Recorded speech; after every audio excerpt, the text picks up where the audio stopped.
Cocok logi. Ya, pemilu ya baru aja seminggu beres gitu kan. Cocok loginya udah ada. Dieksekusinya Rojor, berakhirnya masa Jokowi. Mengikuti karir ayahnya, ya biarpun beda dikit. Mempercayakan anak kepada musuh. Nah, setelah itu di sini ya kan ceritanya. Si Gibran alias di sini kan Ace tuh. Ace-nya dihajar Sakazuki. Ditusuk sama Sakazuki. Oh, dari belakang gitu kan. Apakah nanti cocok logi ini ya sebenarnya ada macam-macam cocok logi ya.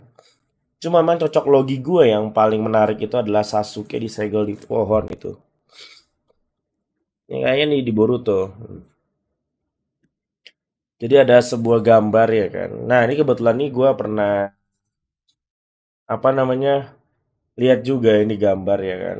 Jadi kan kita sudah mencocok logikan Sasuke itu Pak Prabowo, lalu juga Boruto itu Pak Gibran. Nanti ya kan Pak Prabowo atau saya juga Pak Prabowo lagi Sasuke akan disegel sehingga nanti yang akan meneruskan dia itu adalah si Boruto. Apakah nanti akan ada cerita Pak Prabowo akan tersegel ya bahasanya tersegel gitulah ya lalu diteruskan oleh Gibran. Soalnya gue pernah dengar juga sebuah apa ya podcast atau apa gitu ya. Pak Prabowo hanya 2 tahun sisanya Gibran.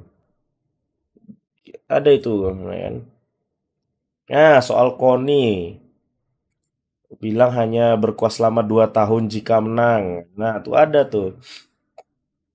Jadi dari yang konditornya ibu ini ya. Jadi ibu ini bilang gitu kan di sebuah acara kalau nggak salah itu nanti Pak Prabowo itu hanya menjadi presiden selama 2 tahun lalu digantikan oleh Gibran. Gue nggak tahu nih maksudnya gimana apakah nanti tiba-tiba Pak Prabowo itu sakit jadi nggak bisa melanjutkan kepemimpinan ataukah ternyata Allahu alam ternyata gitu kan udah dipanggil yang maha kuasa karena kita nggak tahu umur ya kan.